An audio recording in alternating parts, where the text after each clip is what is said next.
कहानी की शुरुआत एक सीक्रेट लैब से होती है जहां मासूम बच्चों पर एक्सपेरिमेंट करके उन्हें हथियार बनाया जा रहा था। उन बच्चों में मैं भी शामिल थी। एक दिन मौका पाकर मैं वहां से जंगल के रास्ते भाग निकली। डॉक्टर के गुंडे मेरे पीछे पड़े लेकिन वे मुझे ढूंढ नहीं पाए। जब लैब की इंचार्ज डॉक्टर बाक मेरे कमरे में दाखिल हुई तो वहां का मंजर खौफनाक था। दीवारें खून से रंगी थीं और हर तरफ सिर्फ लाशें बिखरी थीं। उन सबको मैंने ही मौत के घाट उतारा था। डॉक्टर बाक ने देखा कि मेरे हमले के बाद भी कुछ बच्चे अभी जिंदा थे, लेकिन उसने क्रूरता की हद पार कर दी। उसने हुक्म दिया कि उन सभी के सिर में गोली मार दी जाए ताकि कोई सबूत न बचे। इसके बाद हम नोबल मैन को देखते हैं जो मुझे पकड़ने की कोशिश में बुरी तरह घायल हो गया था। डॉक्टर बाक ने उसे फटकारते हुए इलाज के लिए भेज दिया और मिस्टर चोई को ऑर्डर दिया कि हेडक्वार्टर में खबर कर दे कि वो लड़की मर चुकी है, क्योंकि लैब की दवा के बिना वो तड़प तड़प कर मर जाएगी। अगले दिन एक किसान अपनी गायों को चारा डाल रहा था, तभी उसकी नजर मुझ पर पड़ी। मैं वहां बेहोश पड़ी थी और मेरा पूरा शरीर खून से लथपथ था। वो तुरंत मुझे उठाकर डॉक्टर के पास ले गया। जांच के बाद डॉक्टर ने बताया कि सिर पर लगी गहरी चोट की वजह से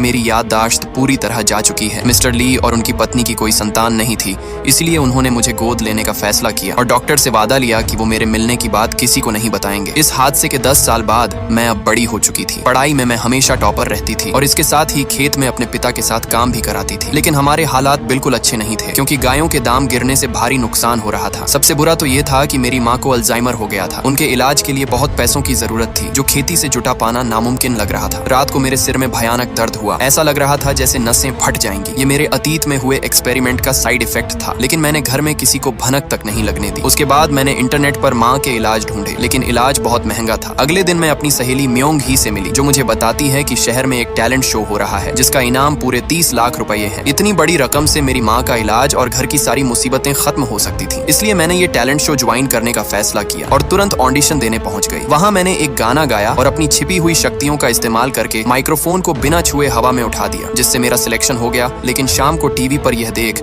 मेरे माता पिता के होश उड़ गए। वो डर रहे थे कि कहीं मेरी शक्तियों का राज दुनिया के सामने ना आ जाए। मैंने उन्हें समझाया कि इनाम जीतते ही मैं यह सब छोड़ दूंगी, लेकिन मैं गलत थी। मुझे अंदाजा भी नहीं था कि उस नेशनल टीवी पर ऑडिशन देकर मैंने अपनी जिंदगी की सबसे बड़ी गलती कर दी है। मेरा ऑडिशन डॉक्टर बाक ने भी देख लिया और मेरी छिपी शक्तियों को देखते ही वो समझ गई कि ये वही लड़की है जो बचपन में भाग गई थी। उसने तुरंत मिस्टर चोई को मुझे ढूंढने का आदेश दिया। उस रात मेरी सहेली म्योंगी मेरे घर पर ही रुकी थी, लेकिन जैसे ही मैं अपने कमरे में गई मुझे फिर से सिर दर्द होने लगा। इस बार दर्द इतना भयानक था जैसे सिर के टुकड़े हो जाएंगे। मैं इस बात से बिल्कुल बेखबर थी कि घर के बाहर अंधेरे में मिस्टर चोई खड़ा है और उसने मेरे घर का पता लगा लिया है। अगले दिन हम ऑडिशन देने के लिए ट्रेन से सियोल जा रहे थे। म्योंगी को पूरा भरोसा था कि इस बार भी मैं पक्का जीत जाऊंगी। सफर के दौरान हमारे सामने वाली सीट पर एक लड़का बैठा था जो देखने में इतना हैंडसम था कि म्योंगी देखते ही उस पर फिदा हो गई। लेकिन उस लड़के की नजरें सिर्फ मुझ पर टिकी थी। उसने अजीब दावा किया कि मैं तुम्हें बचपन से जानता हूँ, याद करो मुझे। लेकिन मुझे कुछ भी याद नहीं आया। असल में ये वही लड़का नोबल मैन था जो 10 साल पहले मुझे पकड़ने में नाकाम रहा था। जब मुझे कुछ याद नहीं आया तो उसने अचानक मुझ पर हाथ उठाने की कोशिश की। मैं डर गई और मेरी आंखों में आंसू आ गए, लेकिन उस लड़के की आंखों में कोई डर नहीं था। लेकिन पता नहीं कैसे उसे यकीन हो गया कि मैं वही लड़की हूँ, इसीलिए वो वहां से उठकर चला गया। लेकिन वो इतना पागल था कि जाते जाते उसने गुस्से में एक बेकसूर आदमी को बुरी तरह पीटा और चलती ट्रेन से नीचे फेंक दिया। जैसे तैसे मैं ऑडिशन देने पहुंची। मेरी परफॉर्मेंस इतनी अच्छी थी कि मैं तुरंत सिलेक्ट हो गई। इसके बाद जब हम बाहर निकल रहे थे तभी अचानक मेरे सिर में तेज दर्द होने लगा। मैं भागकर बाथरूम में गई। इस बार मेरी नाक से खून भी बह रहा था। मुझे डॉक्टर की कही बात याद आ गई कि मुझे एक दुर्लभ दिमागी बीमारी है। मेरे पास जिंदा रहने के लिए सिर्फ 1 या 2 महीने ही बचे थे और इसका इलाज सिर्फ डॉक्टर बाक के पास था। मैंने खून साफ किया और बाहर आ गई। टैक्सी का इंतजार करते हुए हमें कुछ ही पल हुए थे कि अचानक 2 काली गाड़ियां हमारे सामने आकर रुकी। उनमें से कई लोग निकले और हमें लिफ्ट देने की जिद करने लगे। उनका इरादा हमें किडनैप करने का था। जब म्योंगी ने मना किया तो उन्होंने हमें घेर लिया, लेकिन मौका मिलते ही हम दोनों वहां से भाग निकले। हम किसी तरह अपने होम टाउन तो पहुंच गए, लेकिन वहां काफी सन्नाटा था। बहुत देर इंतजार करने के बाद भी कोई बस नहीं आई। तभी वहां नोबल मैन अपनी गाड़ी लेकर आ गया। उसने झूठ बोला कि बस कुछ किलोमीटर दूर पंचर हो गई है और हमें लिफ्ट ऑफर की। लेकिन ट्रेन वाले हादसे के बाद मैं उसके साथ जाने की गलती नहीं कर सकती थी। तभी उसने मुस्कुराते हुए कहा, तुम्हें जल्दी घर जाना चाहिए, तुम्हारे माता पिता बूढ़े हैं, क्या होगा अगर उन्हें कुछ हो जाए। यह धमकी सुनते ही मैं पागलों की तरह अपने घर की ओर दौड़ी। जब मैं घर पहुंची तो मैंने देखा कि मेरे माता पिता सही सलामत थे और म्योंगी के पिता के साथ गेम खेल रहे थे। मुझे एहसास हो गया कि यह सिर्फ तूफान से पहले की शांति थी। इसी बीच हम देखते हैं कि एक वैज्ञानिक जब अपने घर लौटा तो उसने पाया कि नोबल मैन ने उसके पूरे परिवार की बेरहमी से हत्या कर दी है। जब उसने नोबल मैन से पूछा कि उसने उसके परिवार को क्यों मारा तो नोबलमैन के साथ खड़ी लड़की ने जवाब दिया कि हमें हेडक्वार्टर से सिर्फ तुम्हें मारने का आर्डर मिला था, लेकिन उसमें कोई मजा नहीं आता। इसके साथ ही उन्होंने उस वैज्ञानिक को भी मार डाला। फिर नोबलमैन एक बॉडीगार्ड के पास गया जो अभी भी सांस ले रहा था। यहाँ हमें पता चलता है कि नोबलमैन के पास भी टेलीकाइनेसिस की शक्ति है। उसने अपनी शक्ति का इस्तेमाल करके गन को हवा में उठाया और फिर उसे तड़पा कर मार दिया। उधर कंपनी में भी खेल पलट रहा था। डॉक्टर बाक ने मिस्टर चोई को बुलाया और कहा कि अब तुम्हें आराम करना चाहिए, इसलिए छुट्टी ले लो। लेकिन मिस्टर चोई समझ गया कि डॉक्टर बाक उसे काम से निकालने की कोशिश कर रही है, क्योंकि मेरा पता मिलने के बाद अब कंपनी को मिस्टर चोई की जरूरत नहीं रही। वो अपनी नौकरी बचाने के लिए सीधे अपने बॉस के पास पहुंचा, लेकिन बॉस ने उसे एक नया और खौफनाक मिशन दिया। उस लड़की को डॉक्टर बाक के पकड़ने से पहले ही मार डालो और उसका दिमाग निकाल कर मेरे पास लाओ। अब मेरे पीछे सिर्फ डॉक्टर बाक ही नहीं बल्कि एक और मौत का सौदागर लग चुका था। इधर मैं और मेरा परिवार उस खतरे से बिल्कुल अनजान थे जो हमारे सिर पर मंडरा रहा था। रात को अचानक मुझे बहुत घबराहट होने लगी। मेरी नींद खुली और जब मैं बाहर आई तो अचानक एक आदमी ने मेरे सिर पर बंदूक तान दी। मैंने देखा कि मिस्टर चोई के आदमियों ने मेरी सहेली म्योंग ही को भी पकड़ रखा था। मैं उनके सामने गिड़गिड़ाने लगी कि तुम लोग मेरे साथ ऐसा क्यों कर रहे हो? मैं वो लड़की नहीं हूँ जिसे तुम ढूंढ रहे हो। लेकिन उनमें से एक ने अपने चेहरे के पुराने घाव दिखाते हुए कहा, ये घाव तुमने ही मुझे दिया था और अब तुम मुकर रही हो। मैं बार बार दया की भीख मांगती रही, लेकिन जैसे ही उन्होंने म्योंग ही की गर्दन पर चाकू गड़ाया मेरा सब्र टूट गया। पलक झपकते ही मैंने वहाँ खड़े उन सभी आदमियों को मौत के घाट उतार दिया। मैंने आखिरी बचे आदमी को ठंडी आवाज में कहा, मैंने कहा था ना कि मैं वो नहीं हूँ, क्या तुम्हें एक बार में समझ नहीं आता? और ये कहकर उसे भी खत्म कर दिया। म्योंग ही मेरा ये खौफनाक रूप देखकर बुरी तरह डर गई थी और जब मुझे होश आया तो मुझे खुद यकीन नहीं हो रहा था कि ये सब मैंने अकेले कैसे कर दिया। तभी नोबलमैन वहाँ आया और जोर जोर से तालियां बजाते हुए बोला, वाह, लगता है तुम्हारी यादें वापस आ रही हैं। सच कहूँ तो एक पल के लिए मैं भी तुम्हारी इस मासूमियत से धोखा खा गया था। नोबलमैन ने म्योंग ही की तरफ देखकर उसे कहा, क्या तुम्हें ये अजीब नहीं लगती? खेती करना, घर का काम करना, फिर तुम्हारे साथ घूमना, तुमने कभी इसे पढ़ते हुए देखा है क्या? फिर भी ये हर साल क्लास में टॉप कैसे करती है? अगर ये चाहे तो पूरे देश में टॉप कर सकती है। किसी भी भाषा को एक बार सुनकर सीख सकती है, लेकिन ये जानबूझकर ऐसा नहीं करती ताकि किसी को इस पर शक न हो। म्योंग ही को अभी भी यकीन नहीं हो रहा था, जिससे नोबलमैन थोड़ा निराश हुआ। उसने मुझे धमकी देते हुए कहा, देखो, हम शरीफ लोग हैं, खून खराबा नहीं चाहते। अगर तुम्हें अपनी याददाश्त और अपना अतीत जानना है तो चुपचाप मेरे साथ चलो, वरना तुम्हारे माता पिता और इस शहर में तुम जिसे भी जानती हो, हम उन सबको मार डालेंगे। मेरे पास कोई और रास्ता नहीं था, इसलिए मैं उनके साथ जाने को तैयार हो गई। इस बीच हम लोग हेडक्वार्टर पहुंच गए। बाहर से देखने में ये जगह एकदम खंडहर लग रही थी, लेकिन अंदर डॉक्टर बाक की सीक्रेट लैब थी। वहां पहुंचते ही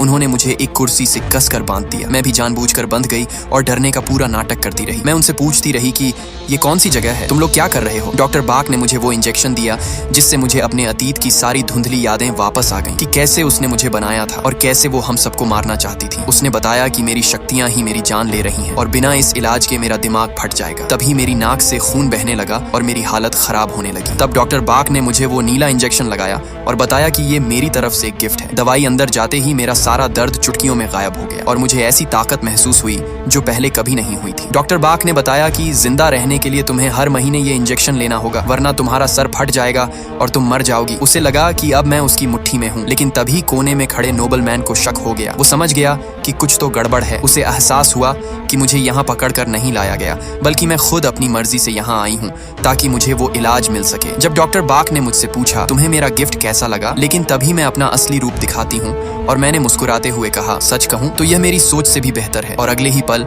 मैंने वहाँ खड़े गार्ड को एक ही झटके में जान से मार दिया। मेरा यह रूप देखकर डॉक्टर बाक समझ गई कि उसने मुझे दवाई देकर बहुत बड़ी गलती कर दी है। उसने तुरंत कमरे में जहरीली गैस छोड़ने का ऑर्डर दिया, लेकिन जब धुआं हटा तो मैं वहाँ थी ही नहीं। मैं छत तोड़कर सीधा कंट्रोल रूम पहुंची और वहाँ के सारे गार्ड्स को मार गिराया। मैंने डॉक्टर बाक पर गन तानी और उसे बताया, तुम्हें क्या लगा, मैं तुम्हें भूल गई। एक भी दिन ऐसा नहीं बीता जब मुझे वो दिन याद न आया हो जब तुमने मुझे मारने की कोशिश की थी। मैंने उसे समझाया कि मुझे पता था मेरा वक्त खत्म हो रहा है और तुम्हें ढूंढना मुश्किल था, इसलिए मैंने अपनी पूरी प्लानिंग बदल दी। मैंने याददाश्त खोने का नाटक किया और जानबूझकर टीवी पर ऑडिशन दिया ताकि तुम लोग खुद चलकर मेरे पास आओ। मुझे बस वो इंजेक्शन चाहिए था। फिर मैंने डॉक्टर बाक के पैर में गोली मारी और पूछा, अब बता, दवाई का फार्मूला कहाँ है? उधर बाहर नोबलमैन और मिस्टर चोई के आदमियों के बीच गोलीबारी शुरू हो गई थी। मैं डॉक्टर बाक को घसीट कर ले जा रही थी कि तभी नोबलमैन वहां आ गया और उसने मुझ पर जोरदार हमला किया, लेकिन मुझे रत्ती भर भी दर्द नहीं हुआ। मैंने उसे कहा, मुझे तुम्हें उसी दिन मार देना चाहिए था। उसके बाद वो मुझ पर टूट पड़ा, लेकिन सच कहूँ वो मेरे सामने कुछ भी नहीं था। मैंने उसे जमीन पर पटका और कहा, तू तब भी कमजोर था और आज भी कमजोर है। नोबलमैन को गुस्सा आया, उसने पूरी ताकत लगाई, लेकिन मैंने उसे बुरी तरह पीटा। मैं उसे बार बार थप्पड़ मार रही थी, यह एहसास दिलाने के लिए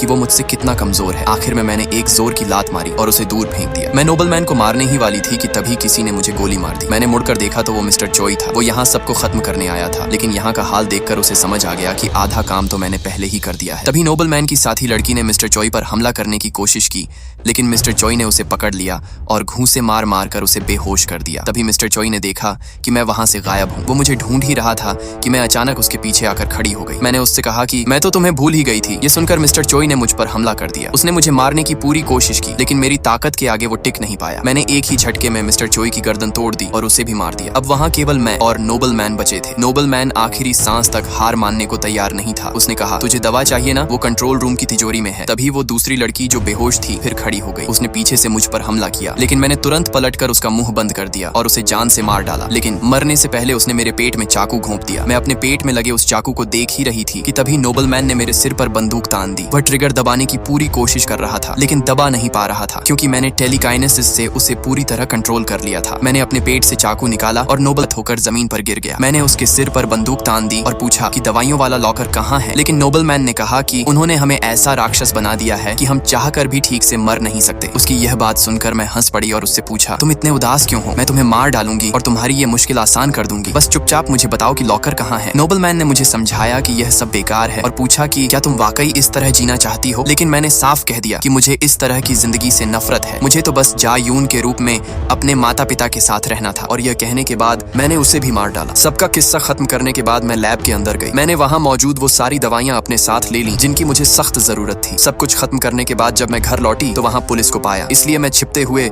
अपने माता पिता से मिलने अस्पताल गई। वहाँ मुझे पता चला कि माँ की हालत बहुत नाजुक है। वो अल्जाइमर की आखिरी स्टेज में थी। उन्हें बचाने के लिए मैंने अपने पिता को वो दवा दी जो मैं लैब से लाई थी। मैंने उनसे कहा कि यह दवाई माँ को और 8 महीने तक जिंदा रख सकती है। लेकिन मेरे पिता ने दुखी होकर कहा कि माँ के लिए अब भगवान के पास जाना ही सबसे अच्छा होगा ताकि उन्हें इस दर्द से मुक्ति मिल सके। मैंने पिता से वादा किया कि मैं उनके लिए वापस आऊंगी, लेकिन जाने से पहले मेरे पिता ने भावुक होकर कहा, चाहे तुम कहीं भी पैदा हुई हो, चाहे तुम कैसे भी पैदा हुई हो, हमने तुम्हें हमेशा अपनी सगी बेटी की तरह ही प्यार किया है। उन्होंने मुझे जाने के लिए कहा और जब वे पीछे मुड़े तो मैं वहाँ से जा चुकी थी। जाते वक्त मेरी सहेली म्योंग ही को भी महसूस हुआ कि मैं वहाँ आई थी। शायद यह हमारा आखिरी अलविदा था। 3 महीने बाद कहानी एक नई जगह पहुंचती है। मैं डॉक्टर बाग की जुड़वा बहन आयरीन के पास पहुंची, जो इन सब से दूर एक शांत जीवन जी रही थी। लेकिन मैंने उसे भी ढूंढ लिया, क्योंकि मुझे अपनी बीमारी का अभी तक कोई पक्का इलाज नहीं मिला था। मुझे देखकर आयरीन ने कहा, तो तुम हो जायून, मैंने तुम्हारे बारे में बहुत सुना है। मैंने जवाब दिया, तो तुम्हें पता होगा कि तुम्हारी बहन और बाकी लोगों के साथ क्या हुआ। मुझे अपनी बीमारी का परमानेंट इलाज चाहिए और मुझे पता चला है कि उसका रास्ता तुम बताओगी। तभी आयरीन ने डरकर मुझे 20 महीने की दवाई दे दी और ताना मारते हुए कहा, और तुमने इतनी छोटी सी बात के लिए इतनी तबाही मचा दी। और इसी सस्पेंस के साथ ये कहानी यहीं खत्म होती है। अगर आपको इसका पार्ट 2 भी देखना है तो कमेंट में पार्ट 2 जरूर लिखना। वीडियो अच्छी लगी हो तो लाइक करना मत भूलना। मिलते हैं अगली वीडियो में।